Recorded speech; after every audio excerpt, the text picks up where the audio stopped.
siapakah orang yang sadaku, yang benar, maknanya kita kata dalam dakwaannya beriman. Apabila dia diuji, kalau dia bertahan, maka kukuhlah iman. Kalau dia lari, tak dapat bertahan, maka sebenarnya iman itu belum kukuh dan dia perlu lagi, maknanya kita kata dibentuk, perlu lagi dibentuk. Jadi itulah kita. Tuan-tuan, kalau diumumkan hari raya akan kena dua, bila diumumkan puasa tu dia macam rasanya. Itu yang setengah tu kadang-kadang dia kata, cumi ke tengok penyimpan mahal besar raja-raja.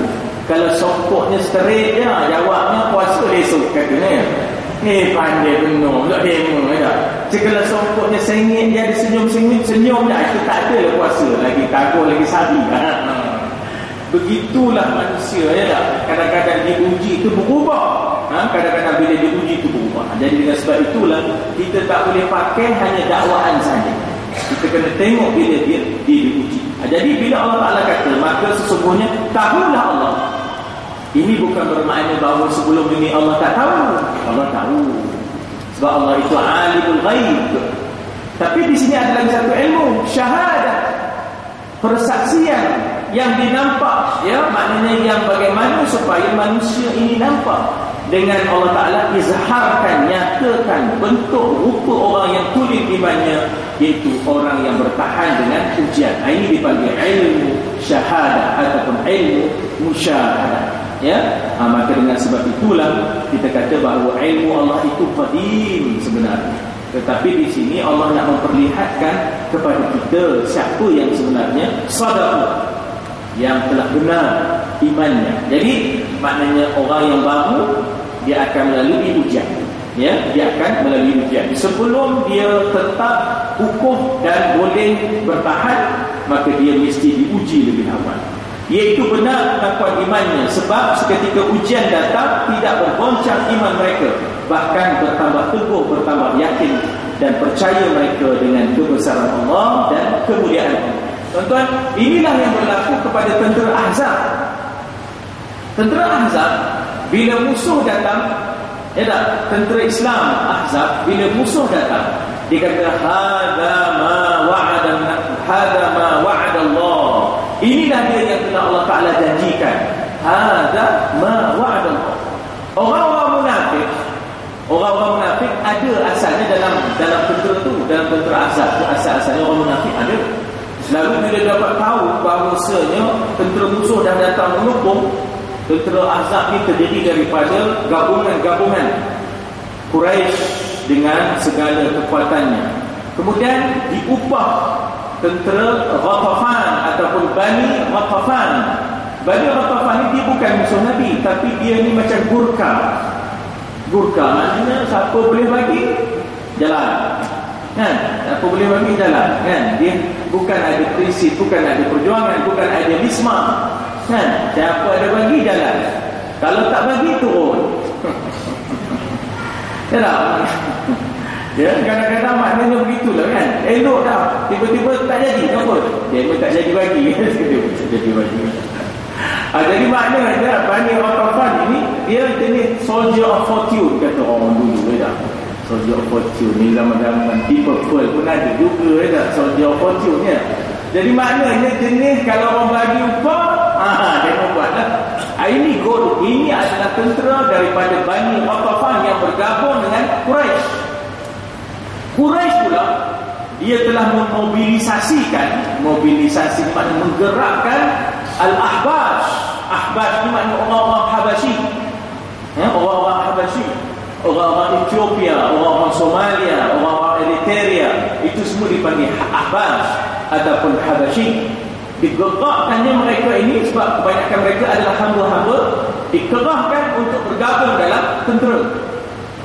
Dan kemudian dalam masa yang sama, orang-orang Yahudi pula buat kacau dari dalam.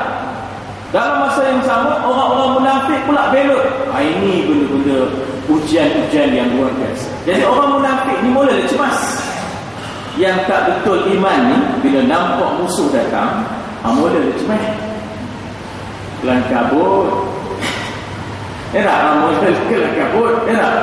Jadi di situ, bila diberitahu kepada orang yang kulit imannya, innan nasa qad jama'u lakum. Manusia seluruhnya telah berhimpun untuk, maknanya berdepan dengan kamu, wahai orang-orang mukmin muslim. Apa kata orang mukmin muslim? Hadza ma wa'adana Allah, hasbunallah wa ni'mal wakil.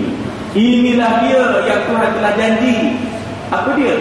Asal kita pegang di iman, betul-betul pegang, mesti ada ujian.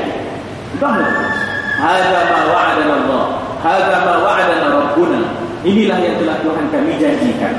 Hasbunallah wa ni'mal wakil. Cukuplah, memadalah Allah untuk melindungi kami, kerana Allah itu sebaik-baik yang melindung.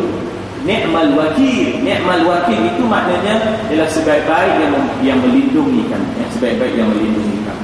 Itu yang akhirnya Allah lindung tentera Ahzab ini, dan Allah Ta'ala lindung orang-orang Islam daripada tentera Ahzab, daripada tentera Ahzab. Jadi bertambah imannya, kalau dia diuji lagi kuat iman. Tuan-tuan dan puan-puan, macam pokok yang ada akar tunjang. Ini perbandingan yang saya dengar daripada arwah ustaz-ustaz. Orang yang kuat imannya, dia kata senang je. Kita buat perbandingan pokok yang ada akar tunjang. Masa angin ribut datang, kita tengok pokok tu goncang ke kanan, goyang ke kiri, goncang ke kanan. Habis dia ribut, dia ada lagi aman, damai dia. Bahkan lagi cantik, lagi lawa daripada sebelumnya. Sebelum diuji, ada daun-daun yang reput, ada dahan-dahan yang reput dan sebagainya. Bila dah diuji, habis semua luruh. Habis luruh yang tak tahan tu, yang tak tahan tu luruh, nyicit, tak tahan dah. Luruh dah. Dapat kain batik luruh dah. Dapat kain pelekat luruh dah. Kain pelekat pun cak siput ya Allah, kan dah. Cak siput je dah. Itu pun simpan cak siput tu. Ya Allah. Nak pakai berapa lah? Cak siput je dah. Jadi maknanya di situ, maknanya lepas habis dia, maknanya kita kata ribut itu, maknanya kita dapati bahawa pokok itu akan berdiri lebih teguh dan lebih cantik daripada sebelumnya. Mengapa? Habis dah. Yang tak elok tu dah jatuh. Ini orang yang mempunyai, kita kata, akar tunjang. Pokok yang mempunyai akar tunjang. Kalau orang yang mempunyai iman yang cukup, dia tidak berganjak apapun keadaan, apapun keadaan. Tuan-tuan dan puan-puan, sebab itu orang yang begini ada kualiti. Kita bukan hanya kuantiti, tapi sebenarnya yang kita cari adalah kualiti. Kualiti means survive. Kalau tak ada kualiti, habis. Kalau tak ada kualiti, habis. Agama dijual, manusia dijual. Manusia pun dijual. Kata di, siapa nama? Siapa tak nama saudara Tongkol tu? Niaga orang lagi senang daripada meniaga unta, katanya kan? Niaga orang lagi senang daripada meniaga unta. Ongkolnya lagi baik. Kena tangkap 8 orang bulan Oktober tahun sudah. Tahun ini lepas itu dia. Padahal dia terlibat di dalam, maknanya human trafficking. Boleh lepas apa itu dia. Macam mana kekeh, macam mana kekeh 8 orang pegawai immigration boleh lepas apa itu dia. Ini kerja memperdagangkan orang. Oleh kerana dia telah memberi kerjasama, sebab tu ditahan di dalam ISA. Nampak gayanya dia telah insaf. Insaf, telah insaf dan memberikan kerjasama. Mudah benar lepas. Tak ada pendakwaan pun. Tak ada pendakwaan. Ini satu hal yang tak boleh kita terima langsung. Tak boleh kita terima langsung. Jadi berapa banyak lagi human trafficking yang akan berlaku. Berapa banyak lagi perdagangan manusia yang akan berlaku, sehingga kita menjadi transit, sehingga kita menjadi sebahagian daripada tempat yang aktif. Sampai bila kita nak biar keadaan. Itu belum ambil kira lagi notis yang dikenakan kepada 400 orang pekerja dalam syarikat Diwana. 400 orang. Syarikat ini daripada syarikat Dewan Bahasa Pusat dulu lah. Dibagi notis, 400 orang. Maknanya tak ada pekerjaan selepas ini. Tak ada pekerjaan selepas ini. Ini benda-benda yang bagi saya, ada orang yang mengambil keuntungan yang berlipat ganda di atas penderitaan orang lain. Tak sepatutnya benda ini berlaku. Tidak sepatutnya benda ini berlaku. Apalah nasib umat ini yang satu ketika telah memperjuangkan, maknanya kita kata Dewan Bahasa Pustaka, umat yang kemudian ini seenak-enaknya, maknanya kita kata mengabaikan amanah tersebut, ya. Baik, tuan-tuan dan puan, kita lihat di sini bagaimana dikatakan bahawa di dalam ayat ini, ya, kita membaca di mana tadi? Kita masih membaca di muka surat 148-nya. 148 ke 149? Ya, 147 juga. Iaitu dikatakan bagaimana disebut di situ bergoncang iman mereka, bukan dikatakan apabila datang ujian tidak bergoncang, bahkan bertambah teguh, bertambah yakin dan percaya mereka kepada kebesaran dan kemuliaan Allah. Dalam peperangan Badar, dalam peperangan Badar ada seorang sahabat yang bernama Habbab ibn Munzir. Ya Rasulullah, berapa jarak antara kita dengan syurga ya Rasulullah? Kebetulan tu masa tu dia tengah ngonyok 3 biji tamar ada di tangan tu, satu dalam mulut, 2 pada tangan. Nabi kata jarak kamu dengan syurga ialah 2 biji tamar. Macam orang asli pula, ya. Satu sebatang rokok katanya, sebatang rokok. Jadi jarak kamu dengan syurga adalah 2 biji tamar. Dia pun dengar itu, mendicampurnya tamar tu, nak ngambilkan 2 biji, lama benar rasanya. Dia nak ke syurga dah, ya, dia nak ke syurga dah.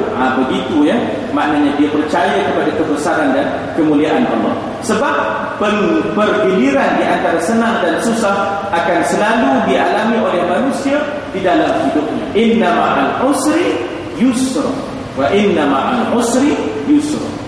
Dia tak boleh berpisah antara susah dan senang, antara susah dan senang. Dan bagi orang Islam, susah pun ujian, senang pun ujian. Bahkan ujian kesenangan lagi berat, ya, ujian kesenangan lagi berat. Kita tengok contohnya ialah Qarun, diuji dengan kesenangan, dia lupa diri. Kita tengok Sa'labah, ya, Sa'labah diuji dengan kesenangan, dia lupa diri. Jadi kadang-kadang uji dengan kesenangan lagi berat sebenarnya, ya, lagi dia, maknanya kita kata lupa akan dirinya. Masa keretanya bubur, dia boleh datang ke masjid. Bila keretanya lawa, dia tak datang ke masjid. Dia marah ke masjid, duit banyak, parking tak ada bubur, dia marah. Dia marah ke masjid, duit banyak kan, itu masjid tak ada parking kan. Habis teman kereta baru kan, dulu kereta lama tak apa, tak payah bumbung. Lepoh kan, lepoh kan. Itu dia dah.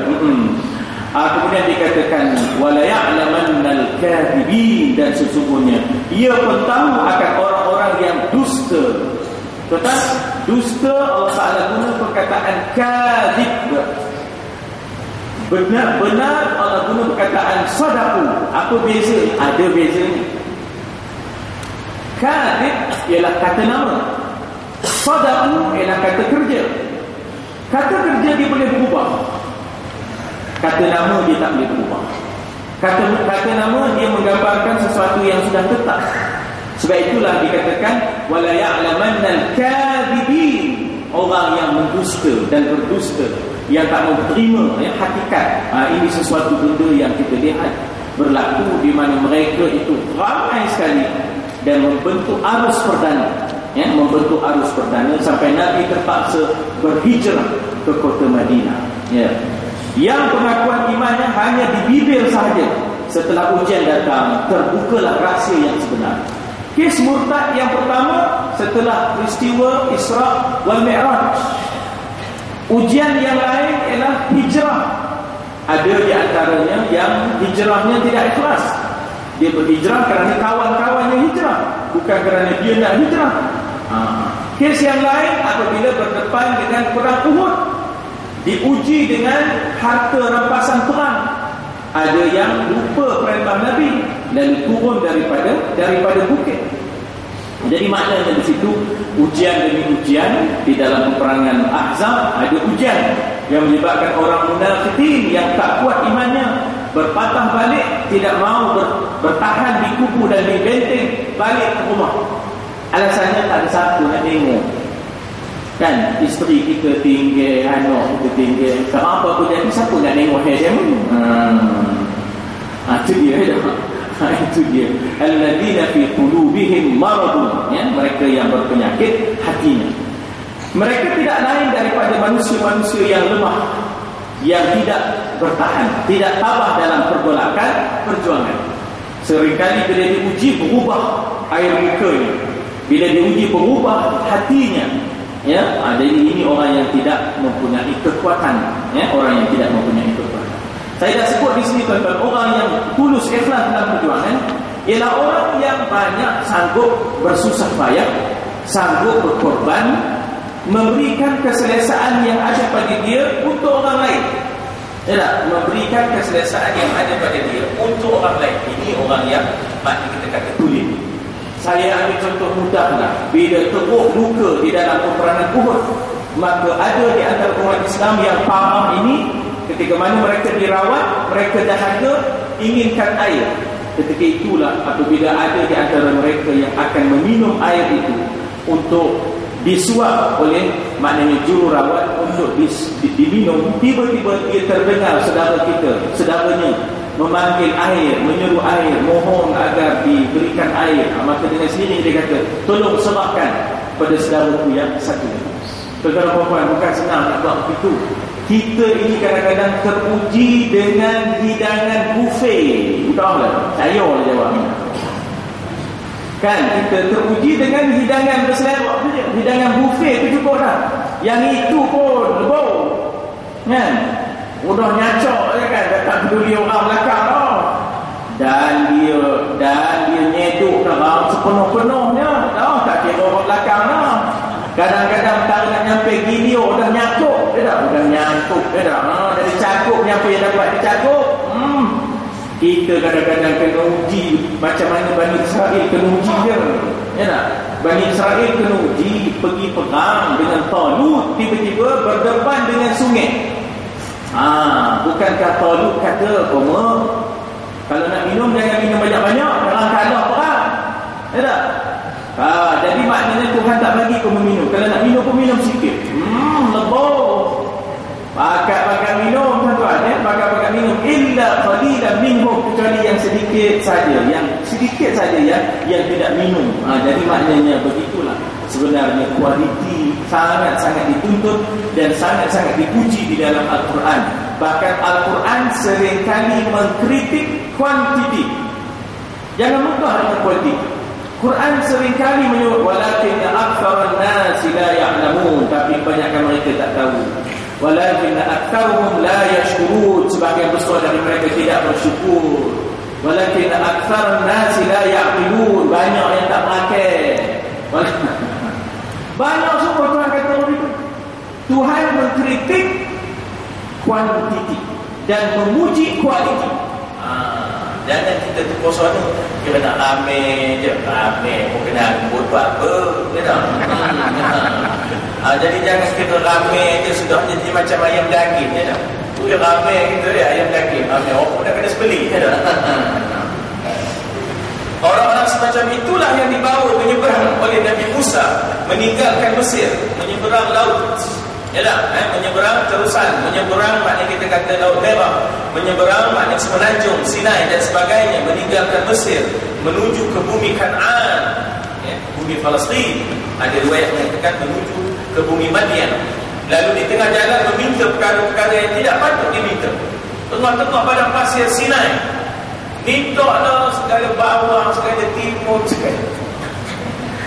Lan nasbir ala ta'amin wahidin, kami tak sabar dengan manna, ya, kami tak sabar.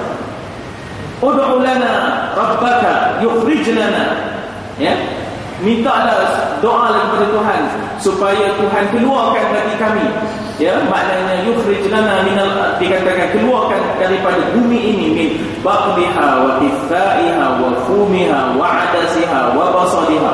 Kami tak kacang pol, kami tak timun, kami tak bawang. Tengah-tengah padang pasir minta yang bukan-bukan. Ya, tengah-tengah padang pasir minta yang bukan-bukan. Orang dalam perjuangan bukan nak cari selesa. Orang dalam perjuangan bukan nak cari selesa. Orang dalam perjuangan nak cari kemenangan. Dia nak mencari keselesaan. Itu Itu yang tak kena tu. Jadi dikatakan di situ bahawa bagaimana mereka minta yang tak patut, meminta makanan, mentimun, ya, adas, bawang merah dan lain-lain yang disebut fumiha wa adasiha wa basaliha, dalam Quran itu, ya. Misalnya meminta dalam perjalanan melaksanakan, mereka dalam perjalanan melaksanakan perintah ilahi. Macam kita lah buat i'tikaf kan. Kita buat program i'tikaf, buat program retreat ke mana-mana kan. Tamrin misalnya. Siap bawa dengan bantai tiup je. Bantai tiup tu tak apa juga dah. Kan siap bawa dengan mau bawa kipas pakai bateri pula tu. Jadi sebenar kalau tak selesa balik rumah tak selesa balik rumah. Kita ni dalam latihan tak? Kita dalam latihan. Orang semacam itulah yang meminta supaya diperlihatkan rupa Allah dengan nyata. Lan nu'mina laka hatta nara Allah jahra. Kami sekali-kali tak akan beriman dengan kamu wahai Musa. Padahal demo sudah lepas daripada, maknanya kita kata tenggelam, haram. Dia menampak bagaimana Fir'aun dengan 600,000 bilangan tu karam. Tak ada beriman lagi. Tak? Udah dapat manna, dapat salwa, tak ada beriman lagi. Lan nu'mina laka hatta nara Allah jahra. Kami tak akan beriman sehingga kami nampak Tuhan itu berjaga depan. Jahra tu jahat, jahat tu nyata. Cakap orang Perak kata berjaga, ya tak? Kata Tuhan jaga depan ni, abang boleh. Dia terpengaruh dengan Samiri. Sebab sebelum itu mereka diuji. Apabila Samiri berjaya dengan maknanya ilmu yang ada pada dia, menimbulkan suatu khayalan bahawasanya patung anak lembu yang ada pada bukit itu seolah-olahnya bergerak-gerak dan hidup. Lalu mereka sembah anak lembu. Jadi cerita nyembah lembu ni bukan cerita baru. Dia bukan di lembah Indus, bahkan dia di sini di lembah Nil, ya, dia di lembah ini, maknanya kita kata di Sinai. Kemudian dia pula merebak pula ke, maknanya kita kata lembah Indus, ya, maknanya begitulah. Jadi maknanya di situ kita dapati bahawa mereka oleh kerana terbawa dengan maknanya kita kata pahaman Samiriyun, ya, maka dia nak tengok Tuhan itu berjaga. Arinallaha jahra. Ya, tolong tunjukkan kepada kami Tuhan itu dalam bentuk yang nyata begitu. Orang-orang semacam itulah yang kerap kali menjadi beban dalam perjuangan. Macam-macam minta, macam-macam dah. Ya, itulah inilah banyak ragam kerana labun tak berhenti. Kerja tak buat. Pasal orang buat kerja tak kena saja, mecat je kerja. Mecat je kerja. Macam mana buat gotong royong, mana mau tak sesuai hari Sabtu je. Buat hari Ahad tak mandang juga. Elok orang nak minum yongat dia pun sampai. Cukup tak basi. Cukup tak basi. Itu bukan gotong royong, cenderoyong namanya. Cenderoyong. Jadi ada je saja dia nak buat alasan ni tak. Harapkan lagu je, harapkan lagu. Jadi dengan sebab itu tuan-tuan, bukanlah yang dikatakan orang itu hebat, ya. Orang yang dikatakan aku dulu, tu aku dulu, for aku dulu. Dia boleh bernostalgia je kan. Dia boleh bernostalgia je. Laisal fata man yaqulu kana abi kadza wa kadza. Bukanlah yang dikatakan pemuda yang hebat itu orang yang berkata dulu bapa aku rupin itu, aku rupin. Walakin al-fata man yaqulu ha ana. Tetapi yang dikatakan pemuda yang hebat itu orang yang kata ni aku ada di depan sekarang. Apa dia kerja yang nak dibuat? Sila suruh aku buat. Itulah orang yang hebat. Bukan kira nak mecah dia ni apa, tak betul dah opini ni dah. Dia kira nak mecah dia juga buat. Tak ada juga terlibat, ya, tak ada juga terlibat. Jadi kita nak menyaksikan orang-orang yang turun untuk membantu agama Allah, ya. Orang-orang semacam itu menjadi beban dalam perjuangan yang sedang dihadapi oleh pemimpin-pemimpin yang besar, berdepan dengan karena orang-orang yang di bawahnya. Jadi maknanya di situ Allah Ta'ala uji ini untuk Allah Ta'ala nak tengok orang yang sadaku dan orang-orang yang kadhibin, ya, orang-orang yang sadaku dan orang-orang yang kadhibin. Habis di situ. Kemudian ayat yang keempat, ayatnya berbunyi lagi sekali guna perkataan hasibah. Tadi juga hasiban nas, di sini hasibah. Ya dah. Tadi adakah? Anzartahum am lam tunzirhum. Di sini hasiban nas am hasibal ladina ya'maluna sayyi'at. Jadi dengan makna atau. Sama dengan au, ya? Kita ada dua perkataan yang bermakna atau. Satu au, satu lagi ya, dalam Quran itu. Misalnya sawa'un 'alaihim a'anzartahum am lam tunzirhum. Dengan makna atau. Sama saja atas engkau. Sama ada engkau bagi peringatan atau tidak bagi peringatan, la yu'minun. Dia tak ada juga nak beriman, ya, dia tak ada juga nak beriman. Di sini hasiban ladina, adakah menyangka dan mengira alladina ya'maluna sayyi'at, orang-orang yang mengerjakan kejahatan-kejahatan. Abu Jahal, Abu Lahab, ya, Umayyah bin Khalaf, Utbah ibn Rabi'ah, ya, kita kata Abu Sufyan yang belum Islam lagi, cuba untuk maknanya kita kata melakukan intimidasi, kezaliman, kejahatan yang berterusan kepada orang yang beriman, orang-orang yang melakukan amal yang soleh.